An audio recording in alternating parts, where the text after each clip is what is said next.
Hello, hello, hello. Everybody's starting to come in. I want you guys to tell me if you can hear me or not by just saying, yes, I can hear you, or good evening, or I love storage facilities, right? So type something in the chat if you can hear me so I can see it, okay? I want to make sure that everybody can hear me.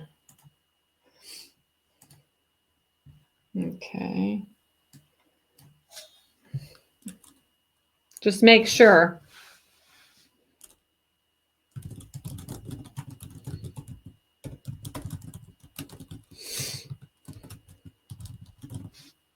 Is everybody there? What do you see?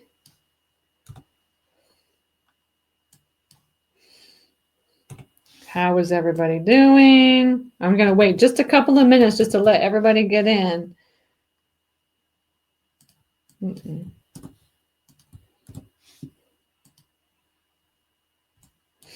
And let me see, what do we got here? Everybody's here. Hang on just one second. I'm just pulling up just something real fast.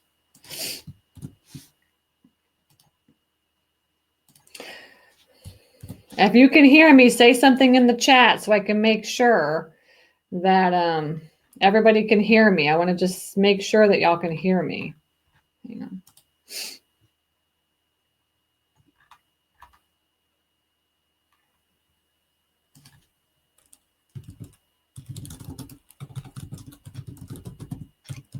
Just finishing up one last thing real fast, and then I'll get started. Okay. All right, awesome. Awesome, cool. Okay, so I see lots of people. So if you have any questions throughout the whole presentation, then all you need to do is just put them in the chat.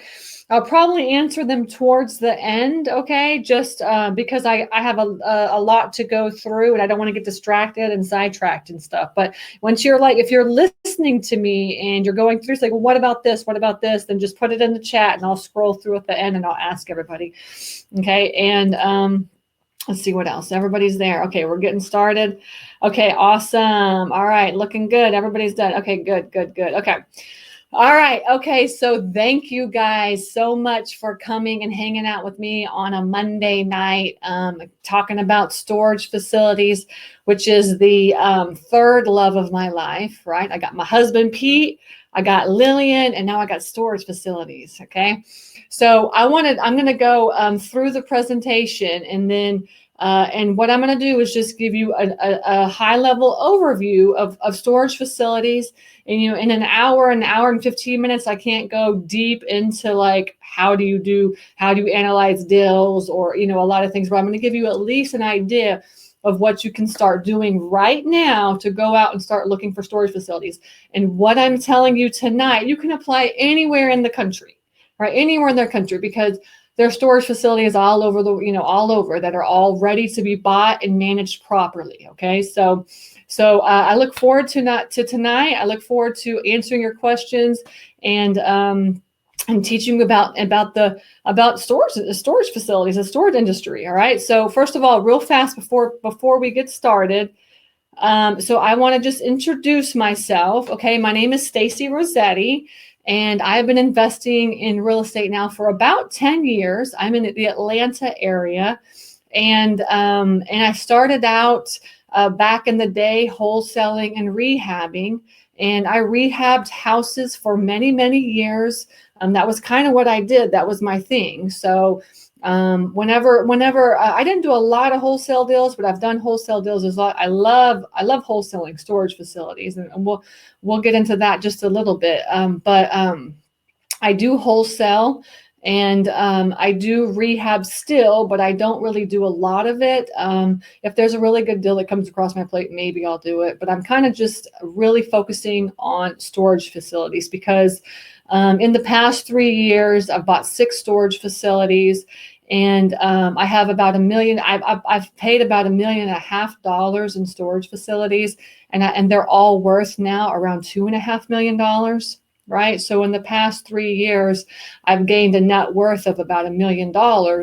And my thought process is like, why not do more of this, right? So this is why I want to teach everybody about it, because I feel like it's really such a great opportunity out there. And so we're going to dig right into that. So real fast, just so y'all know, you can check us out. Miss Lillian Self Storage is the name of our storage facility, and Lillian is the name of my daughter, right? So all of my storage facilities are named after her, and they are for her. They're our gift, me and my husband's gift to her, right? So we're working towards generational wealth. We're working towards giving her something when she's old enough to be able to take care of it, so she can have that from us. That's our present to her, okay? And I'm going to get in a lot about just how we focus our life on. Ever since we've had our daughter, everything has just really changed, and our focus has changed. So I'll get into that as well in the webinar. And also, so you'll see Diamond in the Rough is where my husband and I do all of our active income. Okay, so there's passive income and active income, right? So my wholesale deals, if I wholesale a storage facility, I'm doing it in my active income company. And if I'm buying storage facilities, I'm doing it in my passive income company, right? You don't really want to mix those. And then you'll see Super Secret Investor Society, which is where all my masterminds are.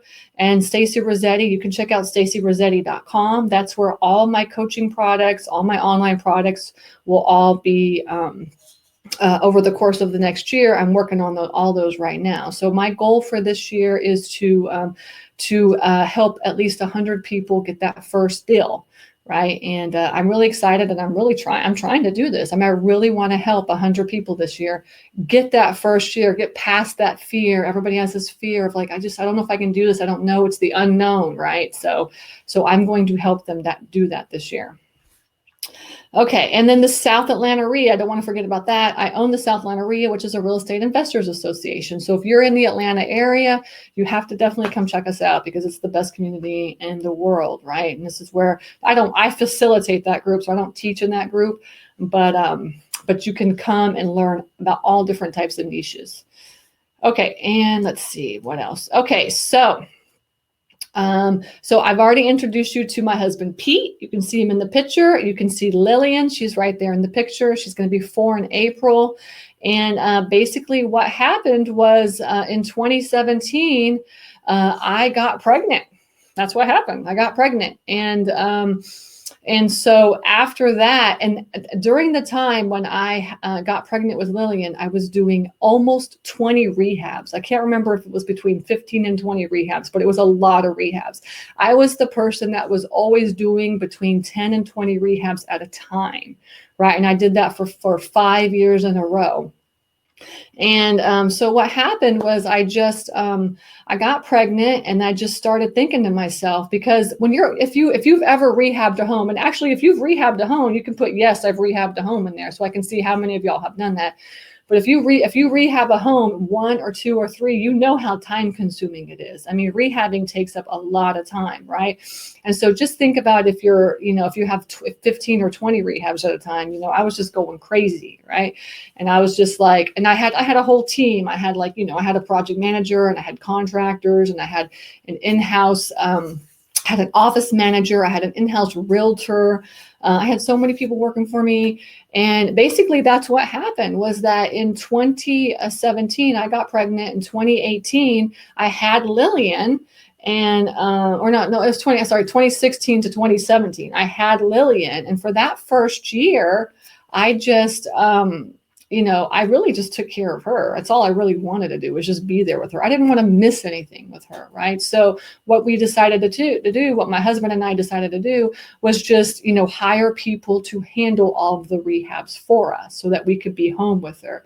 So if you've ever run a company before, and then you start hiring these people to do all this stuff for you, what happens, right? You have like huge overhead. Right? You have you're paying everybody else, and then you're like the very last person to get the money, right? So essentially over the course of that year and a half, I just was paying everybody to finish all these rehabs up, and I would help out as much as I could, but I mean, I really couldn't help out that much, because I wanted to take care of Lillian.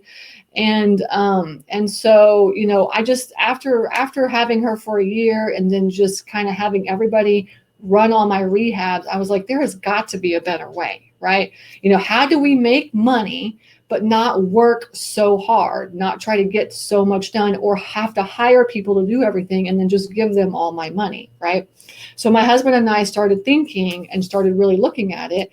And we started thinking, how can we create the lifestyle that we want, but utilize real estate in order to create that? So utilize the education and all the different niches out there that we know about. How can we build that passive portfolio, be able to build that business around our lifestyle, right? And so, and another thing is that before we even had Lillian, I was the person that was traveling. We were traveling, like my husband and I were traveling all the time. We were always traveling because it was just us, right? And so we were making good money, real estate investing. And even before that. And so we had been traveling all over the world. And then, of course, we had Lillian, and then all that stopped, right? So we really wanted to get back to traveling because we were always the happiest when we were traveling and going to different countries and seeing the world. That was when we just had the best time. So we wanted to get back to that. Basically, that's what we decided. Like, we want to get back to traveling and spending time with Lillian and trying to build businesses around being able to do that. So as you can see up here on the slides, you can see my goals, right? You can see everything I'm doing. So essentially my goals are to build my business around my lifestyle. My goals are to travel every single month, every month. And if you see my 2020 calendar, you will see that every month my husband and I have 1 week of vacation every single month this year. Isn't that crazy? Right? Storage facilities allow you to do that if you know what you're doing, right? And then I want to build wealth passively, and I want to visit at least one new country a year. This year we're going to the Dominican Republic, and we also want to start one new income stream every single year.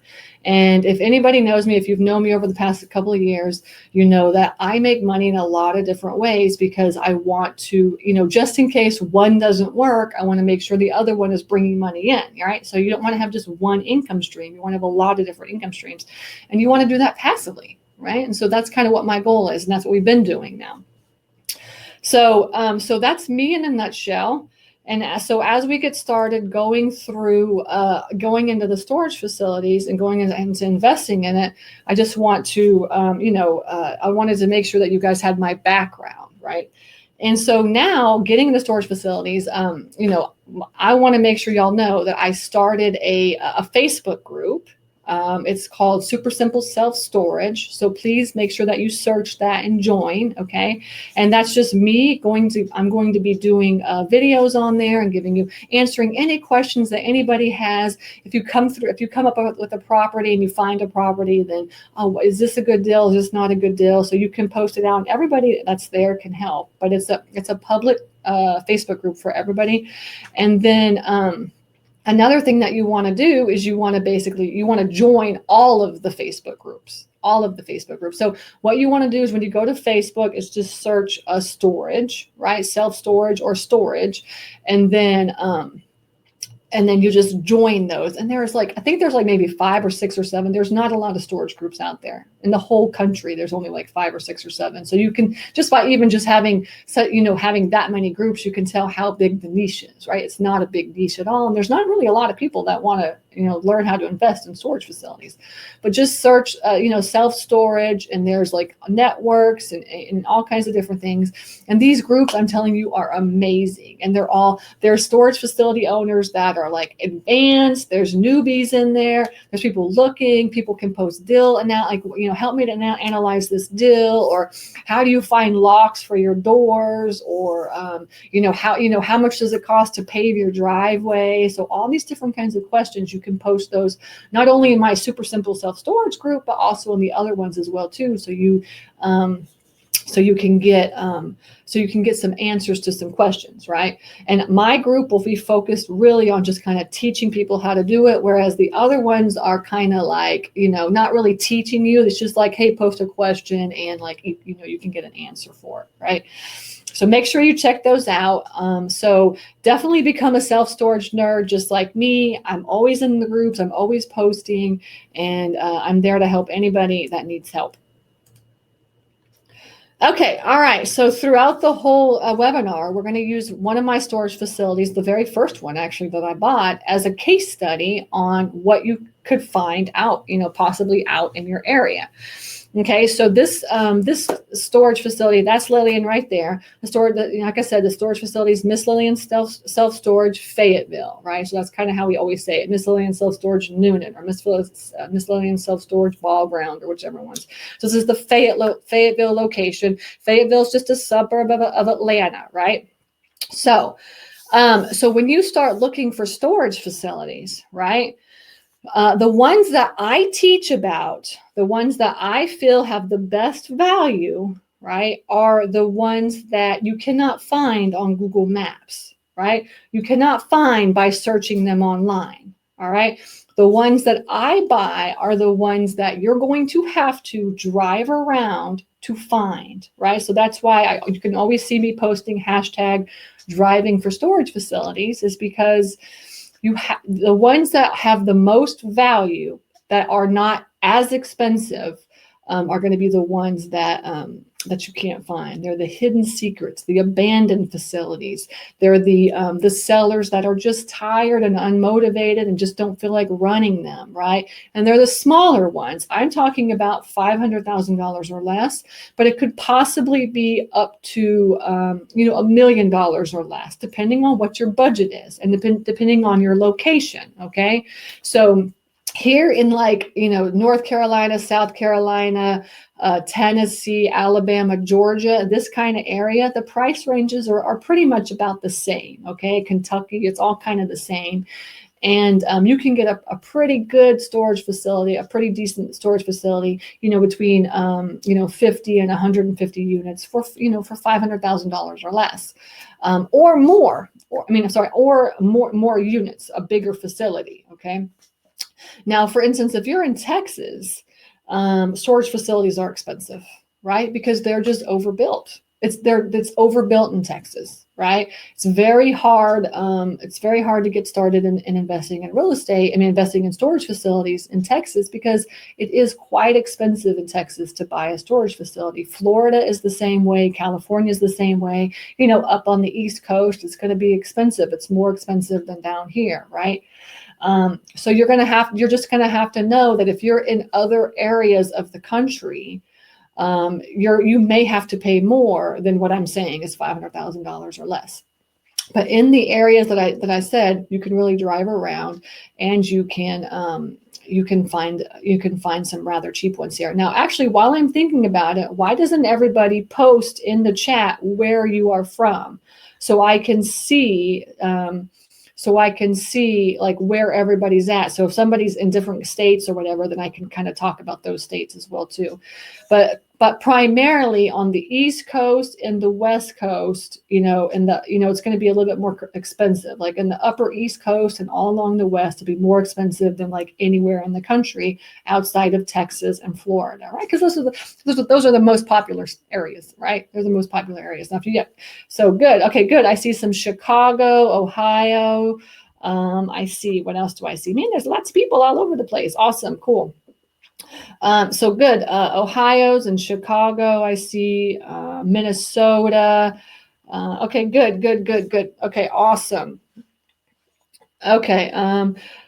Let's see. Virginia's there. South Carolina. Good. Okay, good. So we've got a wide range of people out there. So what you're going to do, right? This is going to be your homework. This is the first step in looking for storage facilities, okay? Is you've got to what you need to do is you need to go on a website like, for instance, Crexi, CREXI.com, Crexi, or you need to go to LoopNet. You're not going to buy anything on these websites, right? Because these websites are driven by who? Realtors, right? Realtors are the ones that are pricing these things. And I'm telling you, realtors do not know, brokers and realtors do not know how to price storage facilities. I get every day 5 or 10 storage facilities that are for sale on Crexi.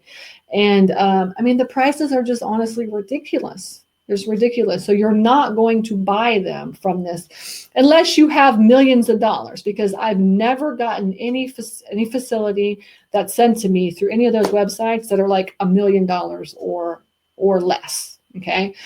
Because I'm sure those are pocket listings and they'll just call somebody up and somebody will buy it. But anything $1 million or more, if you have that money, go ahead and, you can look at those and see if those are good deals. I don't focus on that, right? Because most people, when they're starting in the real estate industry, they just don't have that much money, right? It's the 80-20 rule when you're doing storage facilities, just like anything in the whole world, actually, the whole life. Everything that you do is 80-20, right? So 80% is going to be funded by a lender and 20% you have to come up with. All right. And so this is not, storage facilities is not, you can't put zero down, get rich quick, no money down. This is not that type of an industry at all. Okay. The storage facility industry is building passive income. Just like if you were going to go out and buy rentals, if you wanted to buy 2, 3, 4, 5 rentals, you would have to put 20% down and get the 80% funded on average, right? Now, who's to say that you're not driving around and you call a storage facility up and the owner says, yeah, I'll owner finance it to you, and just as long as you can put 10% down. Now that has happened to me before, and that does happen, but that is very rare, right? That's very rare. So you want to just make sure that you kind of reverse engineer how much money you have to put down, because everybody's going to ask for 20%, right? So if you have $5 or $10 or $15,000, well, number one, you need to start looking for more money. You need to get somebody that you can partner with, joint venture with, or anything like, any type of thing. You need to be able to come up with that 20%.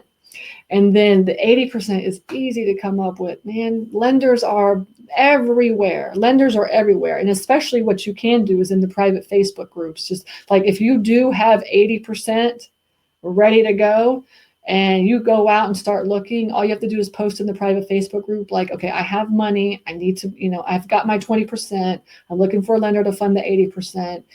And you'll get like 3 or 4 or 5 lenders that will fund that for you. So money is very easy to come by if you have that 20%. So your homework is to start, number one, looking at online and start just understanding your market, right? Understanding your market online so that you understand what kind of storage facilities are out there and how much they're going for, where they're at, in your area. But number two, you've got to start working on that 20%. You just got to, because you're going to have to put that down, right? Unless you get a private lender that's going to fund you 100%, which is possible, right? I just wholesaled a storage facility a couple of weeks ago to somebody that they just had it funded 100%. So it's possible that you can do that as well too, but that's really rare, okay? And that's something that we do work on in the mastermind, is being able to come up with private lenders and stuff. Okay. All right, so with this one, so essentially what happened was that, like I told you, I got pregnant and I wanted to start looking for some passive income. So I have a realtor that I've been working with for 10 years, and he found me all my houses pretty much, is what he did to rehab. And basically I just told him, I said, I just want to find passive income. Look for apartments, look for storage facility, look for office buildings, just look for something that can bring some passive income, that I can own, and I can also like maybe add some value to. And I said, I don't care if it needs to be rehabbed or not, just show me stuff. And so he started looking around. He really started looking and just, trying to see what was out there. And he came across this storage facility. And this storage facility, at that time I lived in Peachtree City, and this one is in Fayetteville, which is like maybe a 20-minute drive from where I lived. And I was like, yeah, this is kind of cool because it's like 20 minutes away, so I could just swing on over when I want, check on it. And so I told him, I said, okay, let's go take a look at it. And actually the best part about this thing is that this storage facility had been on the market for 5 years and nobody had bought it. 5 years and nobody had bought it. And so I wanted to go over there and see, like, why is this sitting on the market for 5 years? What's going on? It was on the market for $500,000. Okay. And so what I did is I went over and took a look at it. And I met John. It was called I met Big John. Big John. It was Big John Storage, right? And love Big John. He was an older man, like he was like probably 88 years old, 85, 86, 87 years old. He had built a storage facility in 1980, right? And it was 2017 at that time. So he had been running that storage facility for like, what was that, like 30 years? That's like a long time, right? He'd been just running the storage facility forever. And he just was, I mean, you could just tell the last like 10 years, he was just tired of it. You know, he's just tired of it, especially that's why he put it on the market 5 years ago. He's just tired of it. And so what it was, as you can see from the pictures, it's like one long strip. And it's just like one long strip of 64 units, right? 64 storage units. And then all around the facility, he had parking. Okay. And it was all fenced in. There was electric gate, no security or anything like that, just bare bones. That was it. That's all he did. But what was awesome about this one was that when you like, there was no structure to anything. So essentially, like when I walked through the parking, he would just be like, just go find a spot. Like if anybody ever wanted to park, they could just park wherever. So they were just parking like kind of just crazy. Like there was just no rhyme or reason to how he was doing anything. And I talked to him and I said, so how much money do you bring in? Are you full? He was like, yeah, I'm full. I said, okay, well, how much money are you bringing in? And he said, I'm bringing $2,500 a month. All right. So if you have like 64 units, all right, and then you have parking all the way around, which could probably fit at least 50 to 60 cars. I think we have at least 50 to 60 cars right there. And you're walking around. So if you've got like 64 units and 50 cars, I mean, it's around 110 to 115 units that you can count, maybe 120 if you squeeze some small ones in. And so I'm in my mind, as I'm looking around and I'm looking at this thing, I'm counting how many parking spaces I could actually do. And I'm counting all the units as well too. And I'm looking around to see what it looks like. Now this place, when you're walking around, it's a dump. Tires are just dumped everywhere. Trash is everywhere. Cars are parked whenever. And I was like, oh, you're full, but why are you only bringing, $2,500 in? Like after I counted it all up, I mean, he should bring like, if on average you bring, let's say anywhere from $60 to $100 a month for the parking, depending on what it is. And then, $60 to $100 a month on the storage facilities, depending on what it is. And so I was calculating it up and I was like, you should be bringing at least $5,000, $6,000, $7,000 a month. Why are you only bringing $2,500 a month? And he said, oh yeah, I'm full. He said, but that doesn't mean that I'm actually getting money from anybody. And I was like, okay, so like, what are your books? What do they look like? Can I see like your P&L and your rent roll? And he was like, oh, no. I don't have a rent roll. I don't have P&L. It's cash only. That's it. That's all he took. And he had like a little mailbox on his door, and then people would just put the cash into their envelope, and then they would just put it into the mailbox. And that's how he ran his business, right? So in my mind, when I'm talking to this storage owner, right? Most even storage facility owners will be like, hell no, I'm not going to even buy this thing because it's just a complete disaster. But to me, when I'm looking at this, I'm thinking, what a great opportunity, right? What a great opportunity, because essentially I know he's bringing $2,500 a month, right? And if I borrow the money, I'm going to have to borrow it at like maybe 9% or something like this. That's probably going to be about $2,000 a month for the mortgage. So I know I can at least cover the mortgage while I try to get this cleaned up every single month. Okay. And so in my mind, that's what I'm thinking is like, okay, do I have enough money to pay my mortgage? Right? Do I have enough money to pay my mortgage every single month while I'm cleaning this thing up? And how much money can I actually make once I get it full? And then he was selling it at $500,000. Well, the truth is that it's worth $500,000 when it's full, when it's managed properly, when it's cleaned up, and when it looks nice, right? But at that point, it was not worth $500,000. It was worth not even half, not even, barely even half of what that was. And so after we got walking around and talking, and I started hearing his story, and he was just like, there's no P&L, there's no rent roll, there's no, there's no books on it. There's nothing I can give you. He pulled out a ledger, like literally like a ledger. And he was like, this is all I have. This is all my numbers. This is it, and after hearing him, and then after looking at the whole facility, and in my mind visually looking at everything to see what can I possibly make, and is this something that I think I can do, right? I was like, this is a really good opportunity. This is an awesome opportunity. Okay, so that is the Fayetteville location. So as you can see, he was selling it for $500,000. I offered him $200,000. I said, I can only pay $200,000 for this. There's no way this thing is worth $500,000. I told him, I said, if you had a P&L and a bank statement, if you had rent roll, if you had like your income statement, and that you showed me all your numbers, and it was completely clean, and it was full, like 80 to 90% full, and there was no trash, and it wasn't so dumpy looking, and it just like, it was structured, and parking was okay. I said, it would be worth $500,000, but it's not.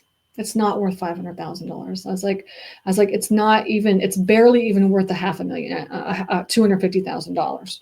So I said, I'm offering you $200,000. And the reason that I'm offering you $200,000 is because,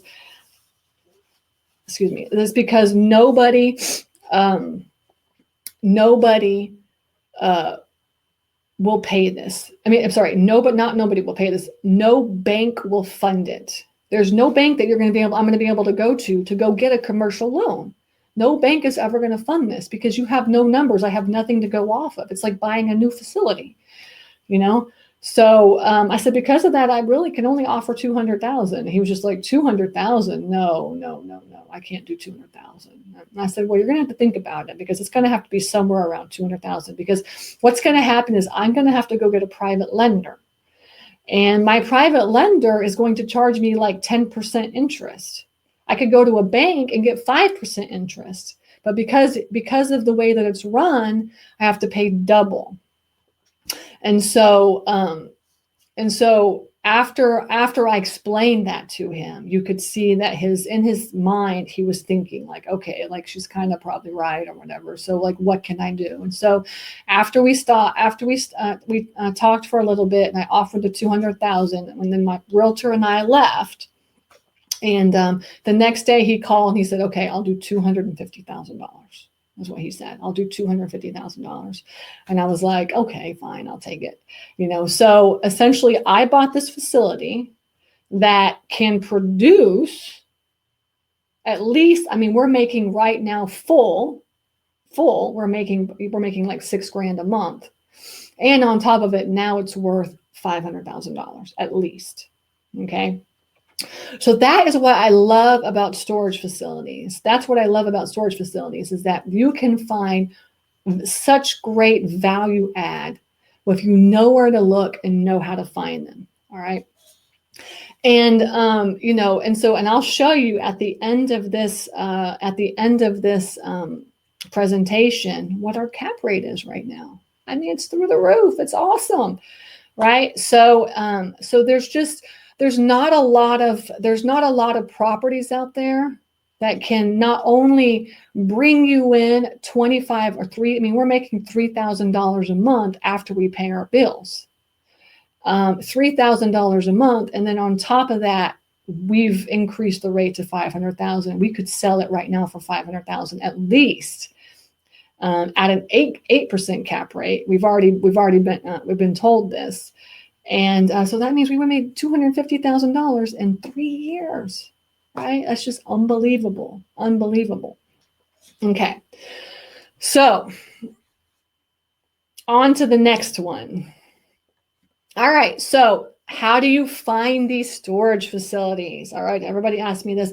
The truth of the matter is that finding the storage facilities is really the easy part. It's the easy part. Everybody thinks it's the hard part, but it's not. When you're going to invest in storage facilities, you have to think of long term, right? You have to think of, okay, so I'm going to go out and look for a storage facility and find one, and I'm going to put it under contract, and then I'm going to buy it. Okay, awesome. So now what? Right? So you're basically, when you buy a storage facility, you're actually buying a retail business. You're retail. You are now retail. You're running a retail business. You're always having to look for customers, right? You're always having to look for tenants. And so finding the facility is just 1/3 of the part. That's it, just 1/3. Finding the facility, finding the money. Now, once you find it, you have to manage it. You have to manage it. We'll get into that just in just a minute. But so how do you find them? You have to, but the way that I find them, I already told you, you can go onto Crexy or LoopNet. If you've got millions of dollars, you can go and find them there. But I just drive around. I drive around and just aimlessly just look for storage facilities. And the ones that you're going to find are not on Google Maps, right? Not on Google Maps. So, but what you can do is you can kind of map it out if you want. It's like, okay, like where are all the storage facilities in this area? And then you can map it out on Google Maps. That can kind of give you a guideline of where to look. Like I know a whole bunch of storage facilities are kind of over in this area. I'm just going to go over there and drive around and just see if maybe there are others, because where there's one, there's others. Right? Rarely do you find just one in the middle, in the middle of nowhere with nothing around. Right? So you want to kind of map everything out, and then you want to just kind of strategically think about where you're going to be going. Now, the ones that I look at, you are not going to find in cities, like in major cities. Like you can't go into the middle of Atlanta and find like a small storage facility. Why? Because all of the big box off corporations and offices, they've bought all of them.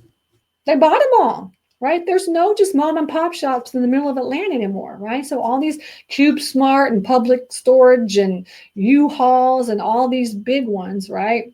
They've come into the major cities, they've come into the big cities, and all the mom and pop shops, they've just bought them all up. And you see that everywhere. If you've seen that, let me know. All right, in the cities that you see, so I like Ohio and all these different cities. If you've seen, like when you drive, like I was in Austin for Thanksgiving, and we drove around. I was like, I want to buy some storage facilities in Austin. And I drove around. There's no small storage facilities anywhere. That's when I really started to dig into Texas. Like, what is going on with Texas? And Austin is so overbuilt right now that all storage facility owners are really struggling. And you see a lot of storage facilities for sale in Texas because there's too many overbuilt, and they're all struggling. They can't get them filled, right? So you have to be smart about your location, strategically think like, okay, so maybe I can't look in the big cities. Maybe I can't look in those areas, but I can look outside in the suburbs or even outside even further, right? So my rule of thumb is like 2 hours anywhere from where I live. And then I just draw a big circle just right around it. And I just map out and kind of drive around and look to see what I can find. I went driving for storage facilities about a month or so ago, and in 6 hours, I found 41 storage facilities. 41 storage facilities, not on the map, right?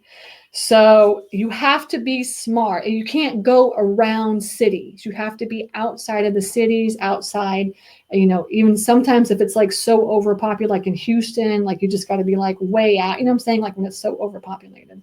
So that's how you find storage facilities. You're going to get the best deal if you talk directly to the owner, right? Directly to the owner. That's the best deal that you can find in any real estate investing niche. That's how it is, right? If you go online, if you go onto the MLS, you know that like buying a house is more expensive than than going and just talking to the owner directly. Same exact concept in storage facilities. Okay. So you've got to go and talk to the storage facility owners directly. All right. And this is right here. This is actually an abandoned storage facility. We just bought this one like a couple weeks ago. And I just drove by and I was like, oh, there's a storage facility. right? So then I drove up to it and I looked around, and guess what? No sign, no number, no nothing, literally nothing. I drove in, the gate was wide open, and I just drove in. And then I was like, okay, so then you have to look it up. You have to find the owner. You have to search. You have to do like a skip tracing or whatever you need to do, find the owner. And that's how you get a hold of the owner. So I had to do a little bit of digging to find this owner. And I did. I called him up and I called him. I was like, man, you're hard to get a hold of. And he was like, who is this? And I said, this is Stacy. Is this Glenn? He said, yeah. I was like, you're really hard to get a hold of. He's like, what do you want? And I said, man, I've been looking for you. I said, I want to buy your storage facility. And he paused for a second and he said, when can you meet? Literally, that is how it was. And I met him over the very next day, and I gave him an offer and he accepted it. Right? It was that easy. So when you find these abandoned storage facilities, they just want to get rid of them, and they'll get rid of it from top down. This facility, worth as is, the way that it looks right now, should have been $250,000 at least, and I paid $150,000. So even just buying it as is, I already got $100,000 in equity. Crazy. I could wholesale this one right now for $250,000, but I want to keep it because it's such a good deal.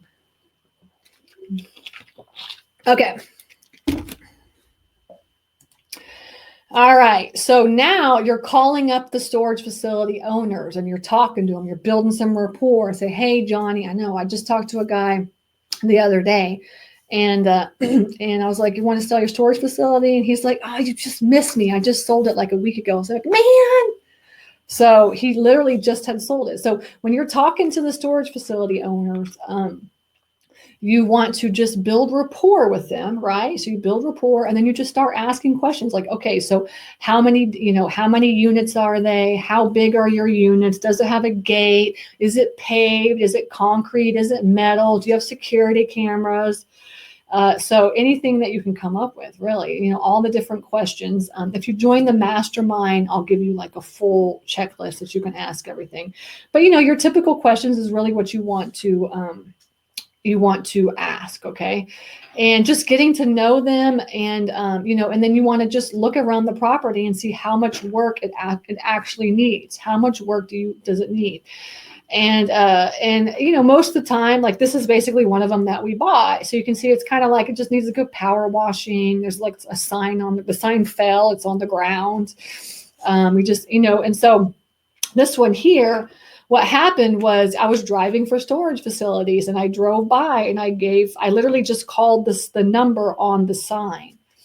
And actually, I can't remember if I did that. Anyways, but so I called him up and I was like, he was like, I'm interested in your storage. I love saying that. I love saying this. Oh, I'm interested in your storage facility. And then they always say, oh, you want a unit? I said, no, I want to buy your storage facility. And then they're always like, what?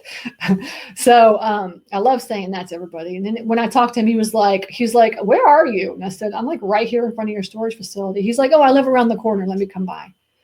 And that's how it happened. I came over and we walked it together and he gave me his life story and all the stuff that he did. And this storage facility, it's actually two buildings. And then there's a mechanic, like a mechanic shop, and it all is on the same property. And so like we bought this facility and, now I own a mechanic shop. I own like the shop, but the mechanic just rents the shop for me. So we actually own like commercial. We got a commercial building, and then we also got storage facility as well with this purchase. Like you just never know what you're going to run into, right? But you just want to ask lots of questions, walk around, get to know them. When you're talking on the phone, just build rapport. And then you want to run comps, as in like, you can't just run comps, but what do? You like basically search all of the storage facilities in the area, and you see like how much is everybody charging for all their units, like, and most of the time in this situation, the ones that you're going to be buying, they're always the cheapest. I mean, I just talked to one today. He's like, I'm the cheapest in the area.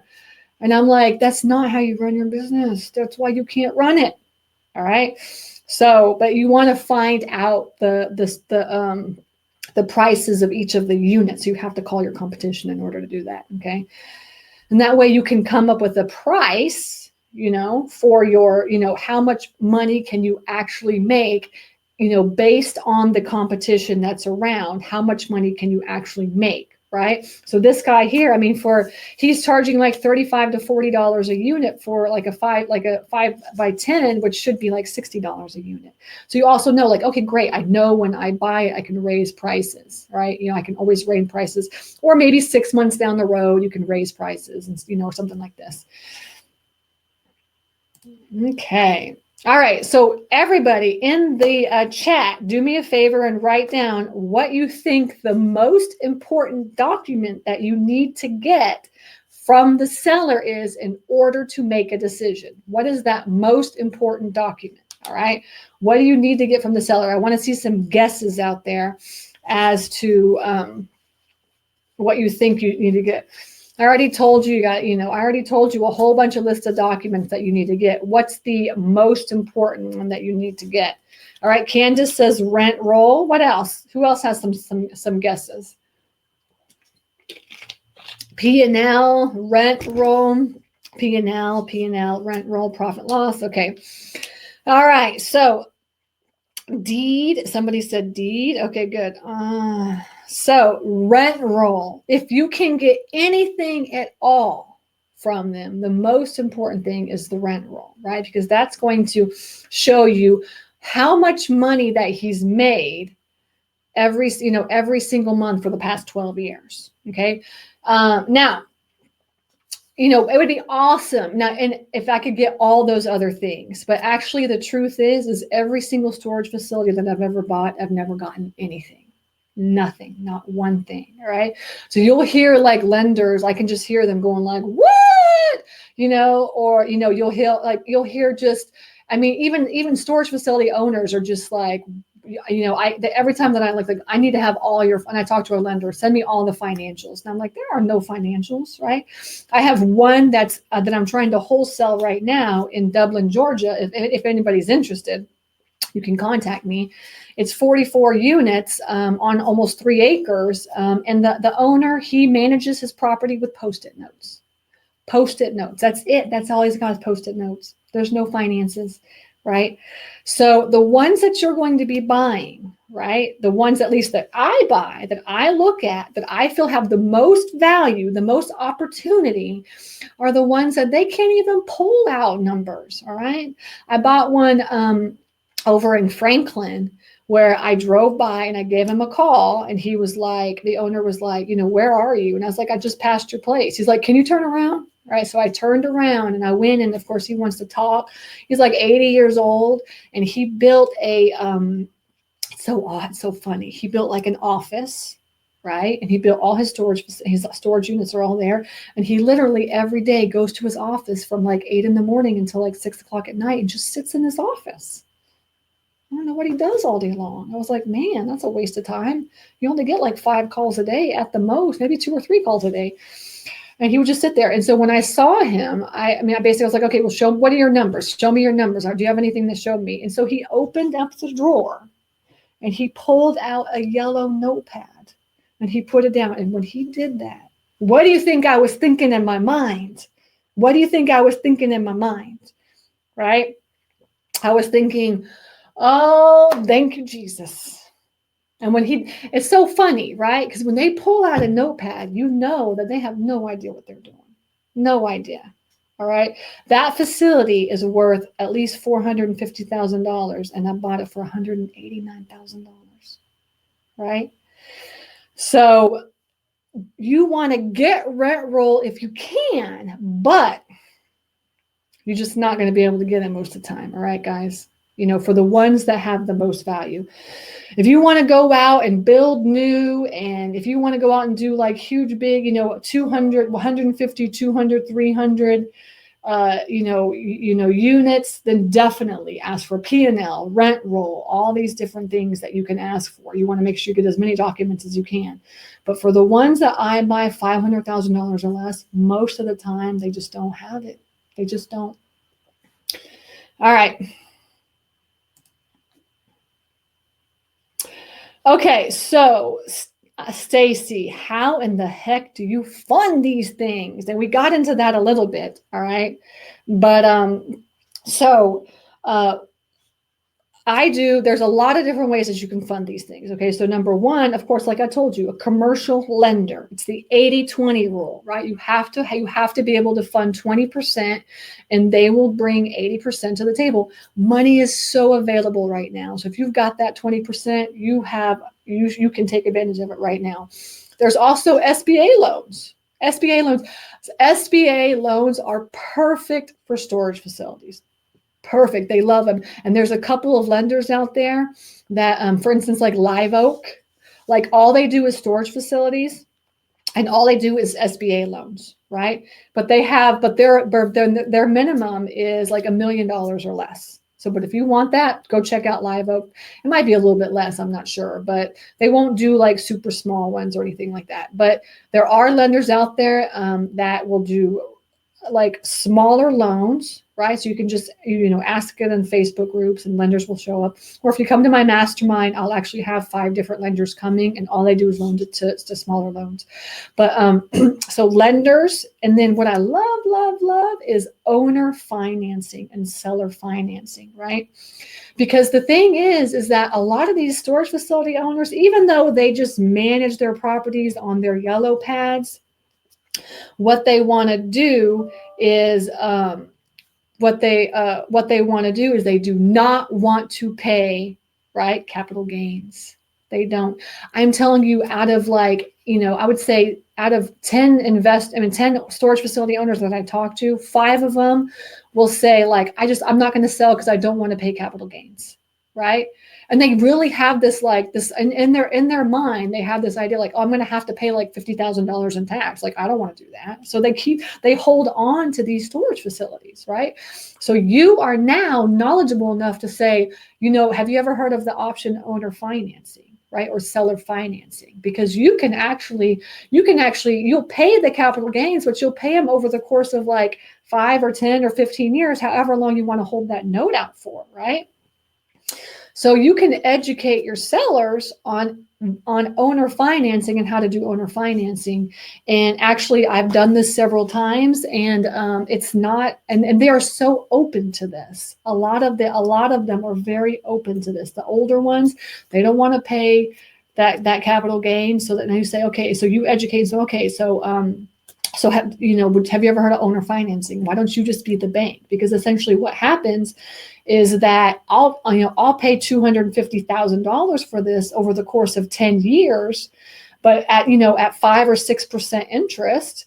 And in fact, over the course of 10 years, you're going to make $100,000 on it. So essentially, you're going to make $100,000 over the course of 10 years, and you're going to have that capital gains tax distributed over that amount of time as well too, right? So you can educate them on owner financing.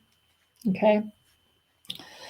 And so this facility, and this facility here, this is my Noonan location. So this one here, all right, what do you think about this facility? Why did I buy this facility? What do you see right in front of you that adds value to your purchase, right? Okay, what do you post it here in the chat? What do you think you see here that adds value? All right. And when you're looking at storage facilities, you want to also look at this, right? Because this and the storage facility in storage facilities just adds value that doesn't add value in a lot of other transactions, right? Right. All right. So good. Jamie got it. Lisa, everybody, Greg got it. Land. All right. So this facility is on 3 acres and it only takes up about 1.5 acres. So I have another 1.5 acres, which we're going to now expand on and just do parking. That's it, just parking. We're not going to put facilities up because we don't want to spend $150,000 doing that. Why don't we just fence the whole thing in, put some gravel down and just have parking, right? Easy peasy. All right. And you can on average get anywhere from $50 to $150 depending on what you're parking, right? So you can see that facility has units and parking already, but we're going to be expanding on the parking, right? We're going to expand on it. So just another thing that you need to be looking at when you go out and look is there any value add, right? Now you have to keep in mind, right? Like I said, the difference between buying a business and buying an investment. Buying a business and buying an investment, right? When you're buying a business, right, you're going to have to get up every single day and you're going to have to manage that sucker and go to work. I mean, that's why I like the smaller facilities, right? Because we literally manage those from, I mean, we only got we have 450 doors. And between 450 and 500 doors, we got one phone call today. That's it, one phone call. And we're actually answering the phones right now because our office manager, she had a baby. And so we were like, okay, we'll just answer the phones for now until we figure out what we're going to do. So essentially we did. We got like one phone call today. That's it. That's it. All right. So you want to make sure that when you're looking, that you're buying an investment and not a business. Unless you want to buy a business, but I don't want to buy a business. Remember, I want to create my business around my lifestyle. Or do I know, create my lifestyle or my business? Like I want to be able to do whatever I want, whenever I want, right? So if you're only getting 1 or 2 or 3 calls a day, I mean, you can really do a lot more if those 3 calls are actually so, automated and structured, So just keep that in mind when you're out driving for storage facilities. And when you do drive for storage facilities, please take a picture of the storage facility. And then I want you to, tag me, become my friend on Facebook, tag me, and then put hashtag driving for storage facilities, right? Because I want to really get out there and put that out there as well, too. Okay. So now, all right. So now we found some storage facilities. We got it under contract. We found some money. All right. Now we're going to buy it and now we have to manage it. Remember, I told you that buying the storage facility is just one part of the equation, right? Now you got to manage it. You got to fill it up and properly manage it. Okay. And we are going to be good managers, right? And so when you manage a storage facility, just like I said, we have almost 500 doors now and we only got 1 call today, right? That's amazing. That's awesome. And so, no, it's not a lot of work. It's not a lot of work. Okay. And so that's what I love about storage facilities. Once you set everything up, you can really, truly automate it. But when you buy these, all right, the first 6 months that you buy it, it's not going to be automated. You have to set all that up. You're going to buy like storage facilities that are half full with somebody's crap, and you have to clean it out and do auction processes. And you're going to have to set up all your software, and you're going to have to get everything, automated and create your systems and stuff like that. So your first 6 months to a year, you're going to be working a lot on this. So this isn't something that you just buy and then, it's just running, automatically running or whatever. You have to automate it and you have to set everything up. So just prepare for like at least 6 months to a year, depending on how big your facility is, to put a lot of work in to set all these systems up, right? But then after that, so we bought the Fayetteville location. Everybody knows about that one. It took us, honestly, we didn't know what we were doing when we bought that thing. And it took us a year to really get that thing going and filled up. And then it took us about another year to get it almost 100% full. And now we have a wait list, right? And so it took us a good year and a half to start making profit and really build value and stuff like that. So this is passive income that is building your wealth, but takes time to do it. So it's not get rich, all of a sudden have this income or whatever, okay? And so, so when you have inside your office, you're going to have, so the question is whether or not you need to have a manager, right? And so in the first, if you buy if you buy 100 units or 50 or 150 units, you really don't need to have a manager if you don't want to. You can really handle it yourself, or you can handle, if you can do 500 units, you could really handle it yourself if you wanted to. But the only thing is that phone calls come in like all day and all night, right? So from 8 o'clock in the morning until like 8 o'clock at night, the phone could ring at any time. So you don't really need a manager. A manager is the one that's going to be answering your calls, putting everything in the system, getting your tenants run. So the question is like, when do you need a manager? I would say at least 150 doors or less. is about like what, about what I'd say, like you can handle on your own. And then if you really want to get a manager, you can start doing it that way, maybe part-time or something like that. Okay. And then phones, you just have, all you have on your bills is phones. Phones, you have your software, you have to market. All right. So I tell this to all my students is it's a lot of marketing because now you are a retail business owner, right? You have to get the doors filled. You have to compete with all these other storage facilities out there. So you've got to learn Facebook ads, Google ads, SEO, business, Google business and PPC and all this kind of stuff. You have to really educate yourself and do all this stuff, or get somebody to do it for you and pay for that. Because essentially when you search for a storage facility, what do? You go online and you search storage facility Atlanta, or storage facility, Jasper, or whatever it is, or storage facility, Cleveland, or whatever it is. So, and that's really how you do, that's how you look. Unless you're kind of in the area and like people drive by it and they can see, but most of the time, I'm telling you, 80% of the time, people are going to go online and look for you. So you have to educate yourself on that. So you have to spend a lot of money on marketing, right? You have to spend money up front, and then you have to educate yourself on all that. Electric, electric, you should have electric. You have to have lights and like maybe a gate if you need a gate. Pest control, yard work, your mortgage, your taxes, and your insurance. And that's all your bills. That's all your bills, right? And the best thing is all of that is just like automatically drafted out of our account, right? So we don't even have to write any checks. We don't write any checks at all. I love not writing checks. Oh my gosh, rehabbing, you're always writing checks. It's so annoying, right? So that was another thing too, is like my husband and I were just like, man, we're just tired of writing checks. Like, what can we do to not write checks? So all these bills are just drafted every single month. We don't have to worry about it.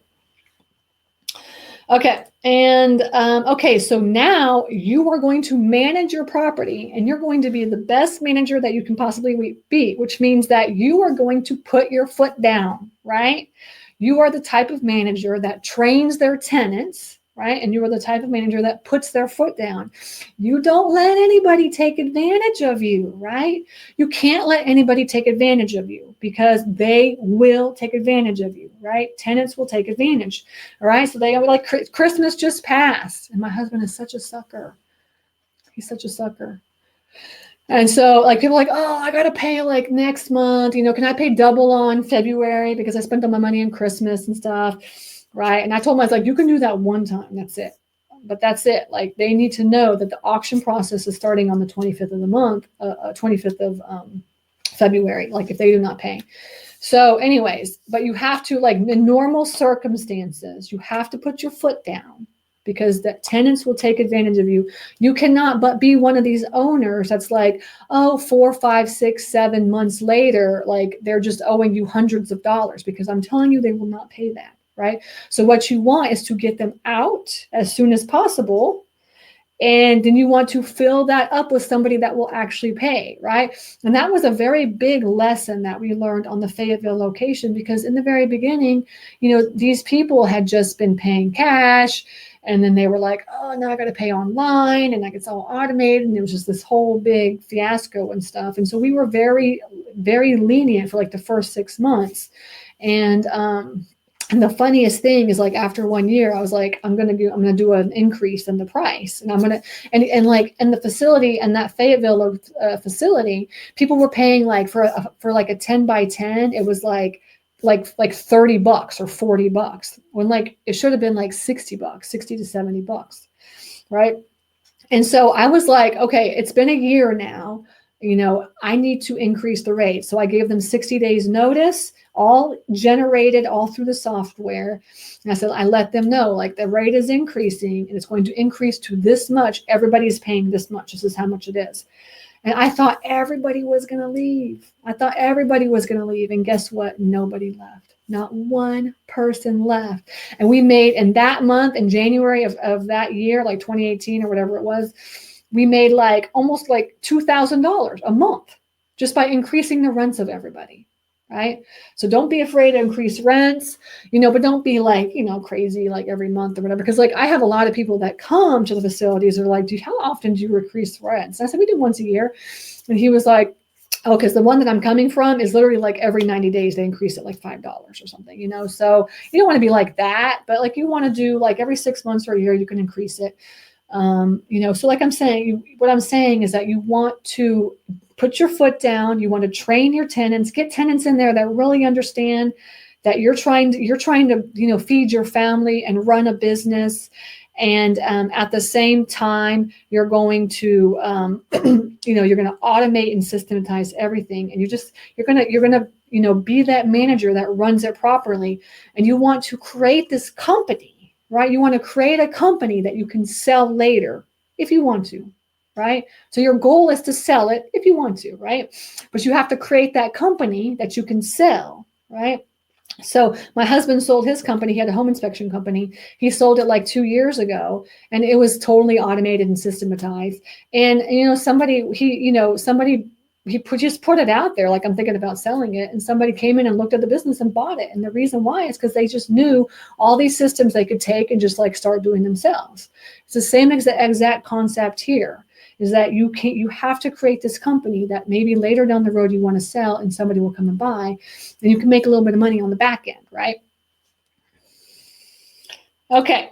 And so, okay, so now, yes, what about all those tenants that don't pay? We talked about this, the auction process, right? You want to talk about this. And everybody always asks me, is it true about the storage wars? And I'm going to just tell y'all, no, it's not true. It just doesn't happen, right? It just doesn't happen. We have been doing really well because we got kind of like a clique, like a gang, right? So we've got like a group of maybe about 10 thrift owners that we've met over the past thrift store owners that we've met over the past 10 years. And they've just slowly, like every once in a while, when we have the auctions, they'll come to the auction. And then and so we just get kind of like we have like an email list. And so whenever we have an auction every month, we'll say, okay, we've got these auctions in these places. And we'll have maybe 5 to 10 of them show up to come and do auction. But in the first year or 2 years, like we would do auction, like nobody would show up. Like nobody, like maybe one person or two people would show up. Right. And that's really how it is. So it's not storage wars. Nobody's going to be there fighting and raising the prices. And then when they do come to do the auction and they bid, it's going to be like, they're going to open the door and look at it and be like, how about $25? And you're going to make like $25 on the products, right? I mean, on the stuff, right? Because it's all just junk, right? And because all they store in their stuff in their facility is just junk. All they store in their units is just junk. It's nothing, of value, right? I would say 99% of the time. Maybe every once in a while you get some kind of thing, right? We opened up one unit, we had an auction and opened it up. Nobody showed up. And inside it actually was like, it looked like somebody had closed down a restaurant. It was like all this stuff, like huge, big refrigerators and these restaurant grade table things and like dishwashers, like commercial dishwashers. I mean, it looked like somebody had closed a restaurant and put it into the storage facility. And I was like, man, this is actually worth some money. Like we can actually sell this stuff, but that's the only time in the 3 years that I've opened up a storage facility and there was something of value in there, right? So no, there are no storage wars. Okay. Yes. So the auction process. All right. So you guys know now we have facilities that have units and parking, and then we have facilities that just have units. That's it, right? So you have two different ways, and what you have to do is you have to go to your state. You have to go to your state law and try to figure out what is the auction process in your state.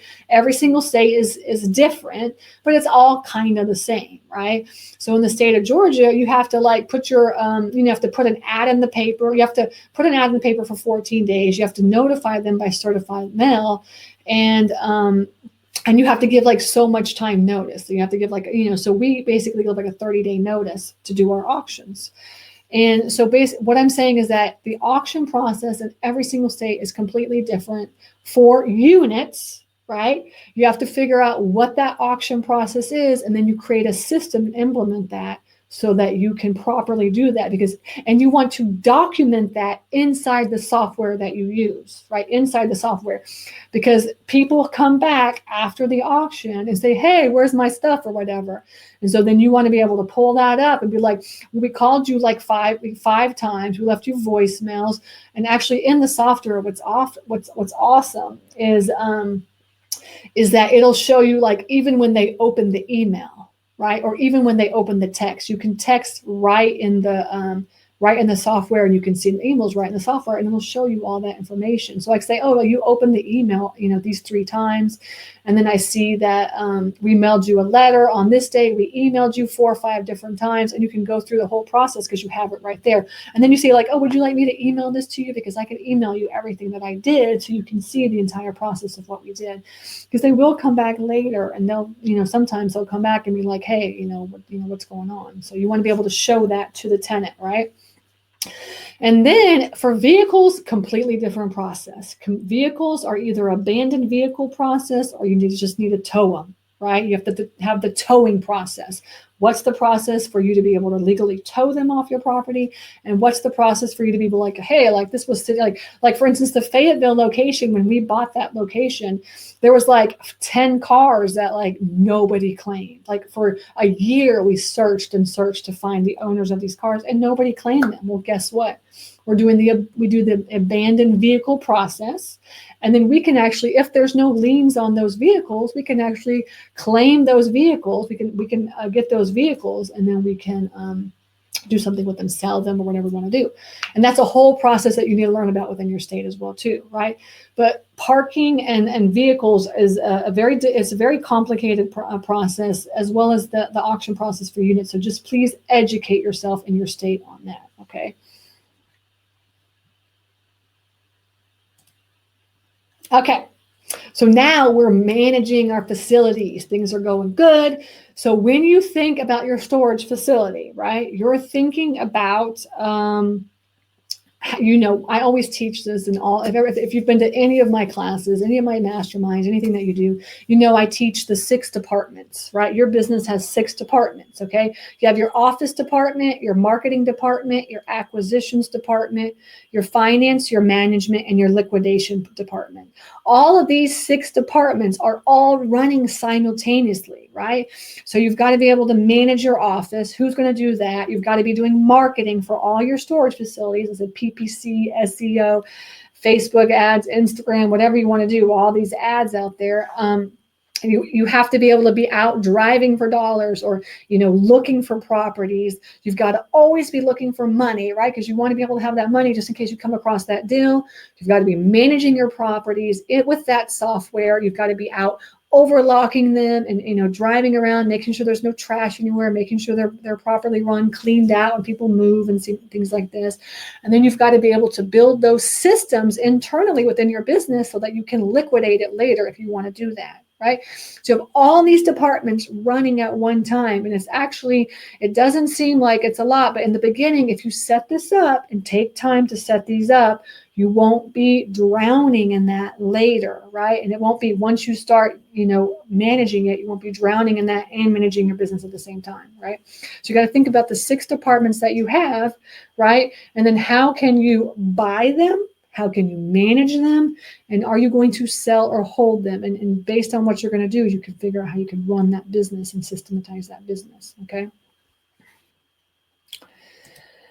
And so let's get into the finally miscellaneous self-storage and how that's running. So this is the back side of it. You saw the front side on the front picture, right? You drive into the gate, and this is the back side of it.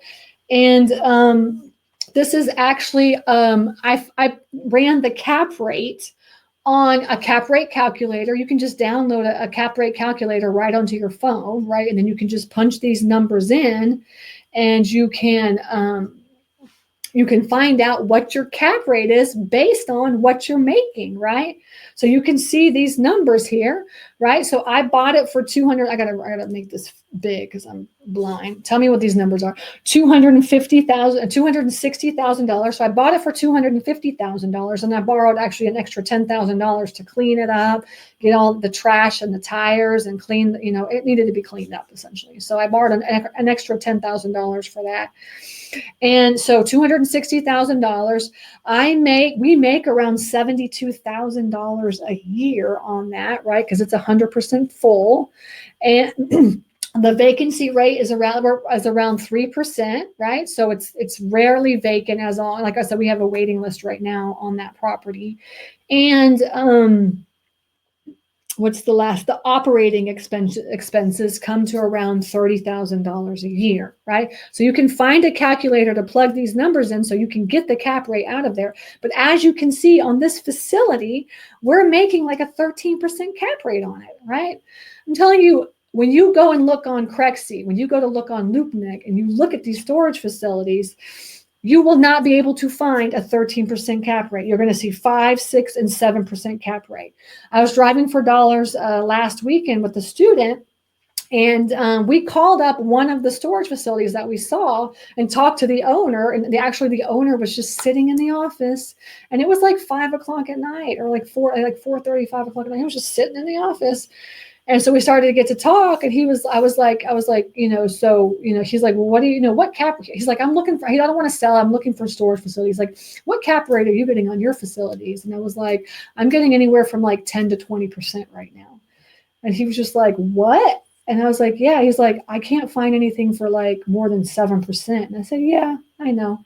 I said, all the ones that I find, I'm getting at least 10 to 20% though.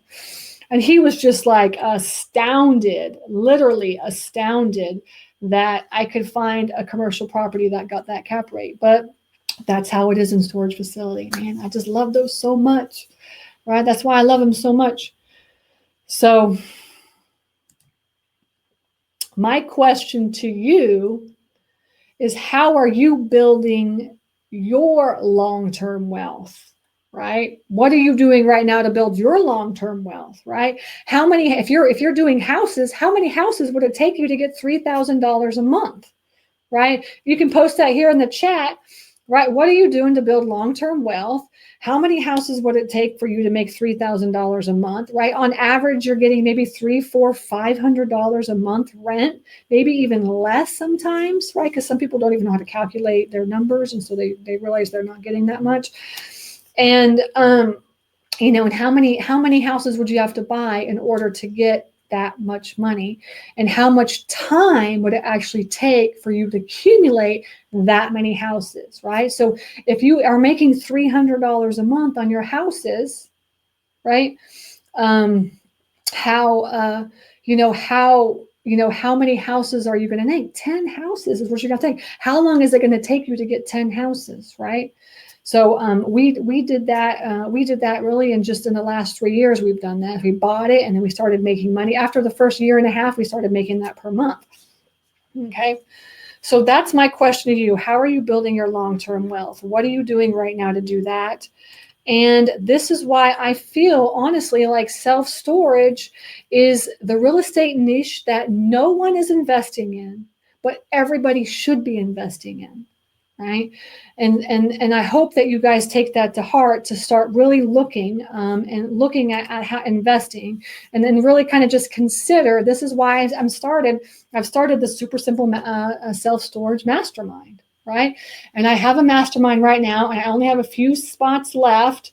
And it starts tomorrow. Right. But essentially what it is, and I want to go over it for just a second before I answer questions, is that, you're going to pay, it's basically a 12-month commitment, right? For you to work with me. It's for 12 months, so it's the entire year.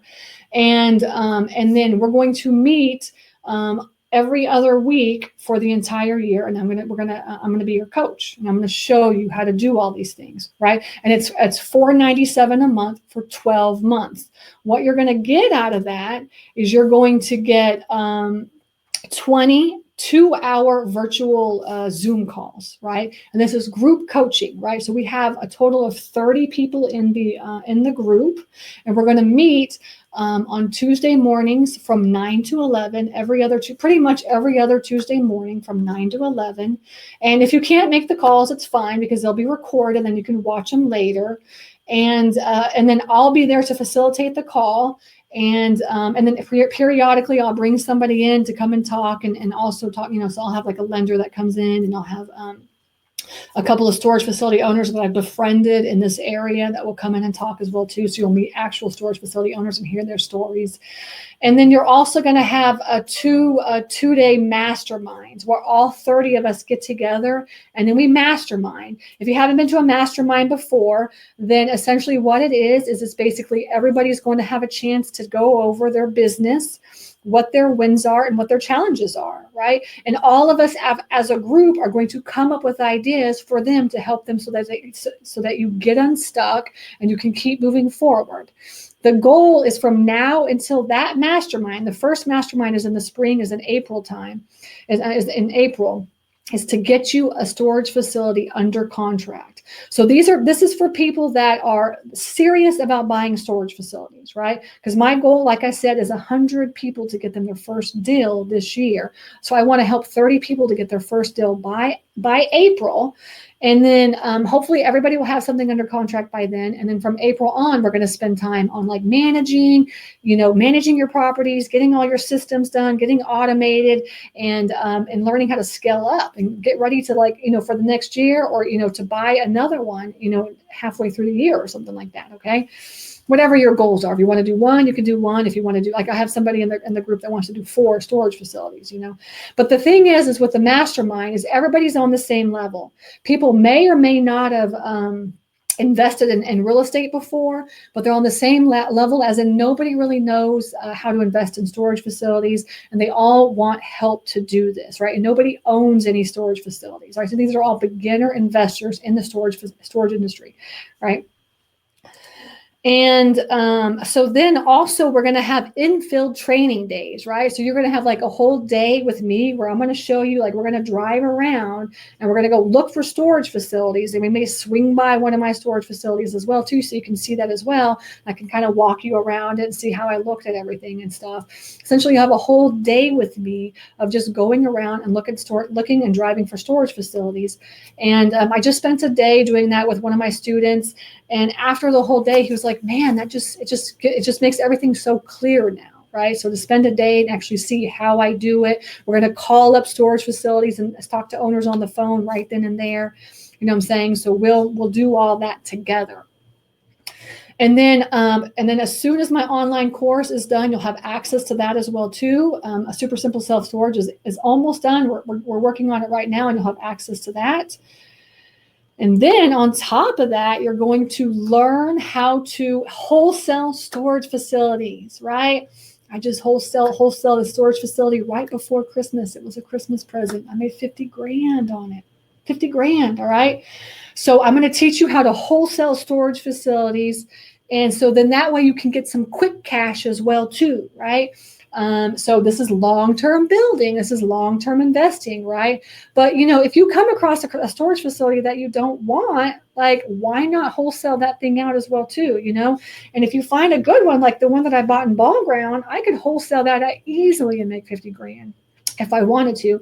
The one that I would have kept, the one that I had, but it was like 3-4 hours away from me. Our goal is 2 hours away from me, right? So I'll teach you how to wholesale storage facilities as well too. So you can build that. And if you want to just focus on that, you can also focus on that and then find storage facilities for everybody in the group, right? Because we're all looking for storage facilities, right? We're all your buyers. And then also access to the private Facebook group. So as soon as you join, you're going to have access to the private Facebook group, and we're going to be there as a community talking to each other. And then, if you need any help, that's where you post all your issues and questions, and then we can all be there to communicate with each other. And let's see, and then you have access to all of my templates, all of my documents, anything that you need, any systems, everything that you need to run your business, you're going to get access to. I'm going to teach you how to do everything, literally, that you want. I'll have my auction systems. We'll have the entering, finding tenants, all my marketing systems, everything I do for all my Facebook ads and all these kind of things. You'll have all that just given to you because I'll be teaching that to you. And then on top of that, you're going to get, actually what my favorite part of this whole mastermind is that we have an accountability software called Coach Accountable. And what you're going to do is get access to this accountability software. And then what you're going to come up with your metrics. You're going to come up with your goals. Like, I want to buy 1 storage facility this year, or I want to get 1 storage facility under contract by April, right? And so you have this goal, and then you create these metrics, right? What do you need to do in order to get that goal? So drive for storage facilities. How often? Okay, every Friday I'm going to drive for storage facilities. Did you do this? Yes. And so you're going to track all these different metrics that you create, and visually you'll have all these graphs that you'll be able to look at, and you'll be able to see, like, yes, I did do that. Like, oh, I'm getting in the red because I didn't do that last week, but I'm in the green now. I'm doing that. And we can visually see, are you on track or not on track? And you'll have this as a group. You'll have metrics that you're going to be following, and also personal metrics that you can be following as well too. So you can see exactly where you are, when you are. And then I see that as well too. As your coach, I see that, and I will help you along the way to fix whatever you need help with. You know what I'm saying? So that's why I'm doing the coaching software, because I want to see what you're going to be what you're going to be need help with, right? Because I want to get you to the goals that you need. So it's an awesome software. I'm super excited about it, and I hope everybody in the group utilizes that software so we can really get you to where you want to be. And so that's basically it. The Super Simple Self-Storage Mastermind. I'm going to put a pop-up right now out. Let me see if I can get that out there for you. I'll slide out. And you can see that right now. If you click on the buy now, it should take you right to the link, or you can go to stacyrossetti.com and you can sign up right then and there if you're interested in that. And then I'm going to take now just a couple of minutes and we're going to go through all the questions and I'll answer all the questions. Okay, so thank you for staying till the very end. I'm super excited about tomorrow. It does start tomorrow, the mastermind, but I'll take some time here and we'll answer all these questions. I know there was a lot of questions. So let's go through. I'll start at the very beginning. And let's see what we got here. Okay, let's go through. Okay, so let me get down here. Okay, we got a whole bunch of people all over the country. So thank you so much for coming. Maryland and New Jersey, Minnesota, Ohio, South Carolina, Richmond, South Carolina, Oregon, Seattle. Okay, website. What's the website? Okay, so I don't know which website you're talking about, but if you want to check me out, it's misslillians.com. You can also check out stacyrossetti.com. Those are my two websites for storage stuff if you want to check that out. And then, and the website is actually right here as well too, stacyrossetti.com/self-storage. Okay. And let's see, Olin says, spell that, please. I don't know what spell it. It's probably Crexy. Yeah, Crexi. Good, Candace. Thank you very much. LoopNet, Crexy. Kathy says, what about experience? We've found that lenders, even those in the private Facebook group, want us to have experience, right?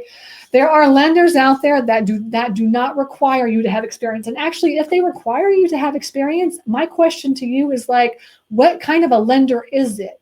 Because a commercial lender is going to base their numbers off of your income, off of the income, not your income, the income of the facility. The facility, okay? So that's really what they're going to look at. So you want to just kind of question, when you need to interview your lenders and talk to them like, okay, what kind of deals have you done? Where are your deals at? What's your minimum? What's your terms? What's your fees? So you really want to interview your lenders. And then what I do is I actually create a master lender spreadsheet, okay? So you don't want to just keep their information on your phone or whatever. In the drive, I use Google Drive. Basically, it says master lender sheet, and then it's just like the name of the bank, the name of the contact person, their email, their phone number, and then all the questions that you're going to be asking them is like, what's your minimum? What terms do you have? What's your interest rate? Do you have any hidden fees? What other fees do you have? So kind of like all these questions that you really would be asking them, you just make this master spreadsheet. So then, because as you grow, your needs are going to change as well too. So I have a master lender sheet, and that's where I put all my lenders at. Okay. And then Deborah says, what about 24-hour security for these storages? What costs are involved with that?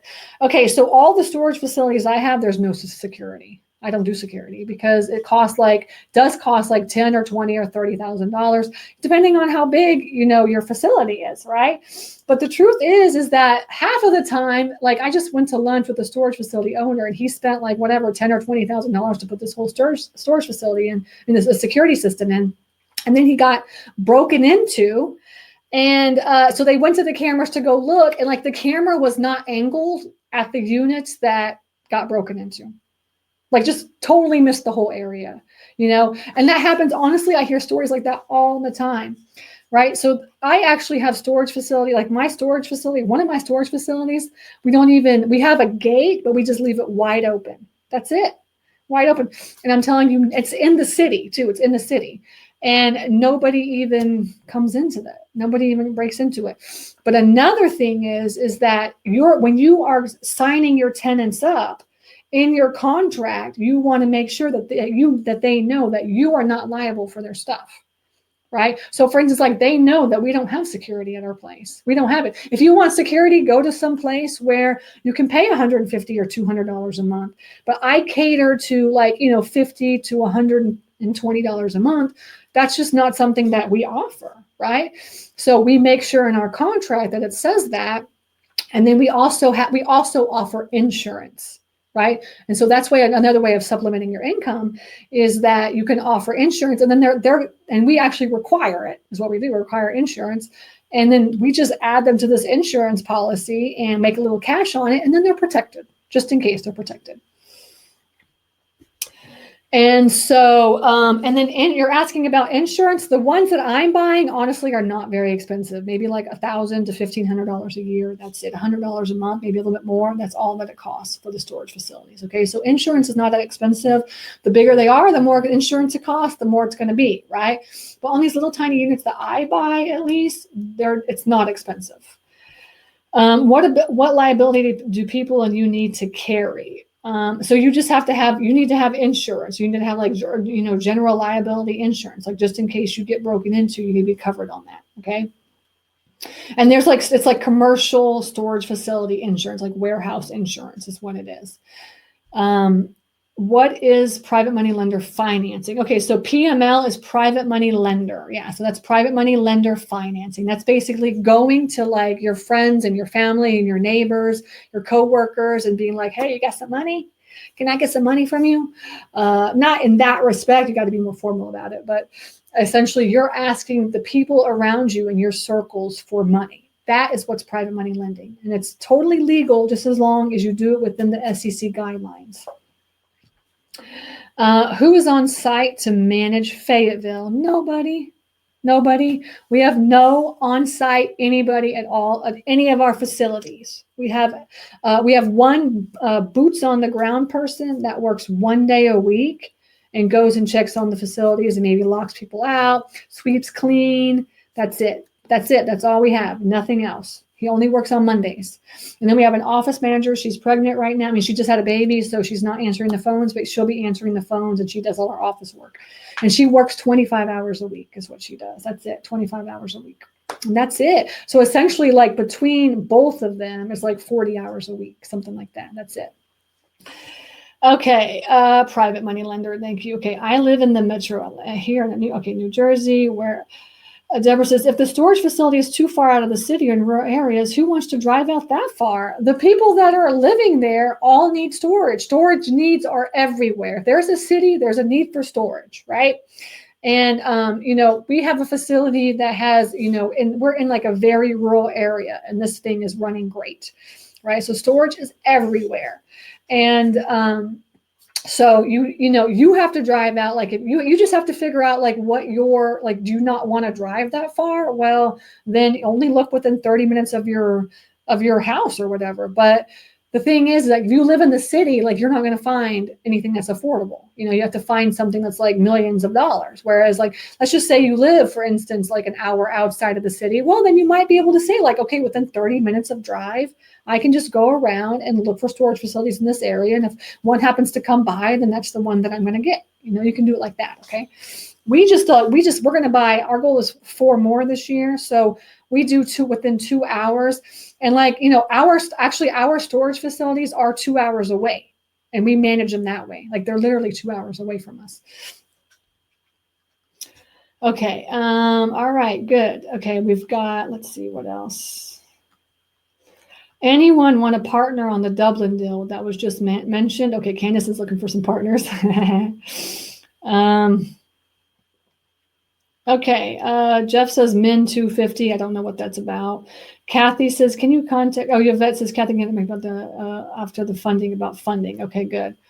And okay, good. So there was maybe somebody on here that I missed that might have done some funding. And let's see, land, RV parking. I love me some RVs. I mean, my husband and I too, that's one thing that we're doing this year as well, is looking at land, right? Land is also good. Parking, right? Parking is good. Just need some cleared land and a fence. You're good to go, right? What's the smallest facility that you'll get? Like I said, we have right now for sale 44 units in Dublin, Georgia for $110,000. Okay, which is actually a really good deal, and you'll probably make around, when it's full, you'll make around $3,500 a month. So if anybody's interested in that, please contact me. I'm trying to sell that one. The reason I'm not buying it, I would definitely buy it if it was near me, but it's like 4 hours, like 4 or 5 hours away from me. And Dublin is like maybe an hour south of Macon, so it's just far because I live way up in the Georgia mountains is where I live. Okay. And then let's see, this is recorded. So Christina, you said you're late. You will get a replay email to you so you can watch this as many times as you want. All right, guys. Okay, is this recorded? My stream is bad. Is this, let's see what else. Let's see, can you reach out to me, Yvette? Okay, good. Let's see what else. Any other questions? Does anyone have contracts for wholesale deals for storage facilities? Okay. If you're a member of the South Atlanta REIA, you can get the contract from the South Atlanta REIA because I have that there, or you can join the mastermind and then you'll get all the contracts. Everything that you need will be all given to you. Okay. You can always email at Stacy@StacyRossetti.com. Stacy@StacyRossetti.com is my email address. No E. Just Stacy, Stacy. Okay, that's my email address. You can call 419-77-STACY. That's my phone number, 419-77-STACY. So Dorothy says she would need about 7 rental houses. What if a meth is found at a unit? Are you obliged to remediate? Honestly, I'm sure you're obliged to remediate. I have no idea. I've never had anything with meth. I have no idea what that. That's a great question to post in like one of the Facebook groups. I think I saw that question probably in one of them as well. Maybe somebody did that. I'm not 100% sure on that question. Shane, whose email are you looking for? My goal is to wholesale them until I build up enough money to buy my first storage facility. I do not have good credit, so I would have to take this route. Could this training benefit me with this goal? Yes, absolutely. You're going to learn how to wholesale, and you might as well learn how to buy them as well too, because later down the road, I'm going to tell you, set your business up to wholesale, and then what's going to happen? Build your credit up, fix everything, and then one day you're going to be like, man, it's time. And then you're going to have your business set up to wholesale, so you can just pick and choose whatever properties that you get, right? So that's one of the things I tell my students is like, set your business up to wholesale so that you can always pick and choose all the properties that you want. All right. Yes. So everybody's got my email, Stacy at DR Home Invest. Okay. Or Stacy at Stacy Rossetti is also my email. I can help with commercial insurance. Okay, good. Yvette can do some insurance if anybody needs that. The pop-up for this mastermind is a special offer, $497. It should not have that. It's actually $497. It's not a special offer. So it's $497 a month for 12 months. All right. And I have a couple of spaces left. So if you're super excited about starting this mastermind, learning how to invest in storage facilities, and you really want to do this, you got to join now because I only have a couple of spots left. Okay. I'm closing it at 30. Do you meet new storage people when they want to meet? No. I have not met a tenant in 2 years. 2 years. We are completely electronic. There's no reason to have overhead on smaller units. They're going to go out and buy something that's like 300. Well, then you need somebody there. But like most of the time, on these smaller units, no, that's what I'm saying is like storage industry, the storage facilities, you can build your lifestyle the way that you want it because of this industry. Can you confirm that the virtual Tuesday calls are recorded? Yes, they are recorded. If you cannot come on the Tuesday morning, then you will be able to get all of them immediately. They will be in the coaching software. So as soon as we finish it, I'll get a recording. I'll put right into the software, and then you'll be notified, and you can watch it whenever you want. It'll be available for you. Okay. And just so everybody knows, this is not for partners. This is for one person. So if it's recorded and you have a partner, then you can share the recordings with them. All right. They can't just come to the mastermind. They can't come to the virtual group trainings, and then they can't come to the main virtual. They can't come to the mastermind or the infill training, but they can watch the recording. So if you have a partner, just send them the recording, and they can watch that. Okay. So you can share that with whoever you want. Okay. Let me see if there's any other questions. Okay, we got some questions here. How do you manage storage after your purchase? We got into that. So we did that. What's the smallest facility you get? How many units? We got into that. It just really depends on your budget, Alfred, right? How much money can you afford, right? And then also what you want to do is you want to leverage your money. Let's just say you have $100,000, right? Okay, so that's 20%. That's like $1 million. You can go out and buy $1 million, it's like whatever. Yeah, so it's $1 million. So you can go out, and that's like 500,000. Sorry, 500,000. You can go out and buy a 500,000 facility if you want, right? Or you can leverage that money. Right. And you say, like, I want to buy like 3 small ones where I only have to put like $25,000 or $30,000 down, and you could leverage that. That's what I do, is I leverage my money, and I go out and buy little tiny ones, and then they're all kind of in the same area. Right. So all of the one, I have 5 of them in one area, and my goal for that is to fix them up, and then to get them all 100% full. And then guess what? Sell those suckers as a portfolio, right? You can sell them as a portfolio, right? Because if I have 300 doors right within 30 minutes of each other, or an hour of each other, some big company will come and buy those, and they'll just buy all of them at once, and then they can just take it over and then have their own portfolio, right? So that's kind of another strategy that you can do as well too. And okay, so Alfred said, we met at a seminar a few years ago back. What if I just want to be an investor? Okay, good. And okay, good. So just talk to me if you want to be an investor and not storage. If you don't want to do storage facilities, because I do have another mastermind that you can be in. If you're interested, you can know about that. So you just have to email me and I'll contact you. But for now, let's just focus on super simple self-storage starting tomorrow. I'm so excited. And the virtual calls are just like this. It's going to be a group call, right? Me sitting here, and it's in Zoom, right? So you're going to see everybody right there all together. Like it's like a virtual classroom is what it is, right? It's a virtual classroom. Everybody's going to be there, and then everybody will be able to hold each other accountable, and we'll go through. And if we have any deals we need to analyze, if we need to, do any kind of, any type of, systems that we need to create, we're going to go over that all together as a group. I'm telling you, masterminds are the most powerful way to learn. I'm telling you, they're the most powerful way to learn, because you have not only me, you have the entire group helping you to move forward, right? That's why I'm doing masterminds, all right? And let's see. Yes, I think that's it. Any other final questions? I think I answered everything. I appreciate everybody staying till the very last bit. I hope you guys join, and I hope that you guys become part of the family. I'm here to help you. And then also don't forget about the the Facebook group. You can join that and post your questions there, and everybody will help you as well in that group as well. Okay. So thank you for your time. I'm looking forward to tomorrow and to the rest of the year. And I will see you guys at the next webinar. All right. Have a good night. Thank you. Bye, guys. Bye.